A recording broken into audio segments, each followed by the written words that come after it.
Thank you for joining ComForCare and At Your Side Home Care for this informative Dementia-Wise webinar, Surprising Hearing and Vision Issues Experienced When Dementia is Present. Please let me welcome our host, Director of Special Populations, Dr. Deborah Beer. So glad you could join us. Today we'll talk about why dementia impacts the senses, how vision and hearing are affected by dementia, how these changes worsen function and increase difficult behavior, adjustments that can be made to improve functioning and decrease the difficult behavior, and then additional resources in your local community. This webinar is for educational purposes only. The information provided is not intended to be diagnostic or serve as a substitute for actual medical advice. If you have concerns about your or your loved one's health or diagnosis, please seek help from a licensed medical professional. I want to make a distinction between the terms Alzheimer's and dementia because they're so often confused. Dementia is a group of symptoms involving cognitive impairment, and there are many types of dementia. Alzheimer's is one of those types. It's the most frequently diagnosed. All Alzheimer's is dementia, but not all dementia is Alzheimer's. Let's look at why dementia impacts the senses. Now, the fact that dementia does impact the senses is really a surprise for many people because we think of dementia commonly as a memory disease, but it actually impacts so much more than memory in many areas of the brain. It impacts all of the senses, but it's not the same as disease of the senses, such as glaucoma for the eye or hearing loss for the ear. This has to do with the way the brain processes the information from the senses. That's what's impacted by dementia. Now, human beings are sensory animals. We need sensory stimulation to operate correctly in the world, and we need input to our brains from our senses to be healthy. The more damage the brain becomes due to the dementia, the less sensory input that the brain can handle. Let's look at how vision and hearing are affected by dementia. Let's first look at vision. There are some really profound changes that go on in visual processing due to dementia. We're going to go over each of them. The first is a loss of depth perception. People have trouble judging how far they are from an object. For example, this comes into play when someone is trying to sit down on a chair behind them and they can't figure out really how far they are from the object and they miss the chair and fall, and that can be a serious injury. They also have trouble understanding whether or not an object is part of a surface or a separate object. For example, is that a pattern in the rug or something that you need to walk around or step over? Next loss has to do with peripheral vision, and this is really important. It has a lot of implications to how we care for people with dementia. People by Alzheimer's disease have about a 12-inch field of vision. They've lost everything on the sides and on the top and bottom. Now, this is something that makes a lot of difference in how we interact with people with dementia, but it's very rarely known or talked about, and now you know the secret. We need to know what right in front of them really means when we want to make them more independent by placing things where they can see them easily. We need to know that it's just a 12-inch field of vision. The next thing we have to think about is their need for high color contrast. In order to pick out one object from another, they need to be of different colors and strongly different colors. For example, white plate with white food on a white tablecloth with clear glasses would be very hard for them to figure out where the objects are or even that there are objects on the table. We need strong color contrast, a white plate and a dark blue background on the table or a tablecloth, a cup that has a strong color that's different from the liquid that's in it would really help them be more independent for longer. They have a need for stronger lighting, brighter lighting, 2 to 3 times more normal household lighting. They also have a need for visual simplicity. Too many objects, too much mess, too much clutter actually makes it very difficult for them to function. Now, I know it's very difficult with elders to get them to clean up or to have them let you clean up for them. And they have too many objects around, but this actually is something that's working against their ability to function. Let's look at the sensory processing changes around hearing. People with dementia can become overstimulated by noise.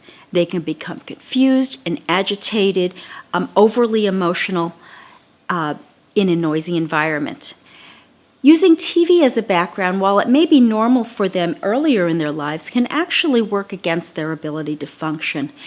It becomes blended in, the noise of the TV becomes blended in with other noises and becomes very hard for them to understand what's going on, and you end up with difficult dementia behavior. It's important to avoid having more than one person speak at a time because it really will hamper the ability of the person with dementia to understand what's being said. It'd be very frustrating for them. And we want to keep them away from crowded or noisy places which might overstimulate them. Let's look at how these changes worsen functioning and increase difficult dementia behavior. There's a lot of different ways to understand the differences between one person with dementia and another. And one way of looking at it is whether or not they're stimulation seeking or stimulation avoiding. Some people will derive a great deal of pleasure and enjoyment with looking for more stimulation, and these people are stimulation seekers, and they tend to be understimulated. There are other people who tend to avoid stimulation. They like it quiet and dark and calm. These are avoiders, stimulation and avoiders, and they are often generally overstimulated already, and they don't tolerate more stimulation. And the way that we can tell the difference is by their behavior. If you're seeing difficult behavior, then they're telling you something that's important. Difficult behavior should be seen as a form of communication from someone with dementia who might be having trouble using language. It is up to us to understand what it is they're trying to communicate. And one of the things they might be communicating is, I have too much or not enough sensory stimulation. Let's look at adjustments we can make that can improve the functioning of someone with dementia and decrease their difficult behavior. Let's first focus on the visual changes. Let's make sure that when we say we've put something right in front of someone, that we know what right in front of them means. Otherwise, you get arguments that sound something like this. I want my dinner. I put it right in front of you. You did not. Well, I did. I can see it right now. Well, I don't see it. Those kind of arguments make a lot of sense when you realize that you're both able to see completely different visual fields. You also want to use high color contrast for that dinner that they now can see. That will also help them to see that by having a different color table and tableware and food. Want to make sure that we're increasing the light in their normal living area, 2 to 3 times normal light. And I would put some of those lights on a motion detector so that they don't have to remember to turn on a light to have safe passage on stairs or a hallway where we see a lot of falls. And you should really remain calm when you see strange behavior that might have to do with these visual changes. For example, if they're trying to pick up objects on a rug and there's nothing on the rug, what they're trying to do maybe is pick up the pattern on the rug or pick off pieces of the pattern on clothing or some other printed material. This is for them a normal exploration, and you shouldn't get disturbed by this bizarre behavior. And when possible, clear clutter and mess, at least in your working area or wherever you're doing a project or eating a meal with someone with dementia. I think sometimes putting up a portable table just for the duration of whatever you're doing and then taking it down immediately thereafter so it doesn't become another place for stuff to accumulate can be a good strategy when the person won't allow you to clear their clutter. For hearing changes, we do want to avoid noisy environments. Sometimes a very small amount of noise can be annoying to someone with dementia. Make sure only one person at a time is speaking so the person with dementia will have a better chance of understanding you. And add gestures and touch to help clarify your requests. If you're asking for someone, if they're cold, you can mime cold. Even when they don't understand the language anymore, they will understand your gestures for longer. And make sure those gestures are meaningful. Make sure when you nod your head, you really do mean yes, and that when you shake it, you really do mean no. Also, make sure that person with dementia is looking right at you. Make eye contact to make sure that you've got their attention. I want to talk about another aspect of sound because it's very important with dementia, and that's music.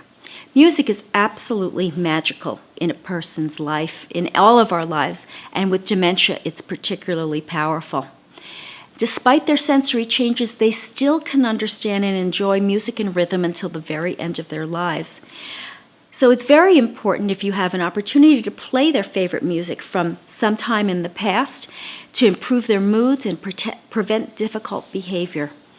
And even when they lose the ability to speak or to understand speech, many times they will remember the lyrics to old familiar songs and sing them completely correctly, even though they haven't spoken for months.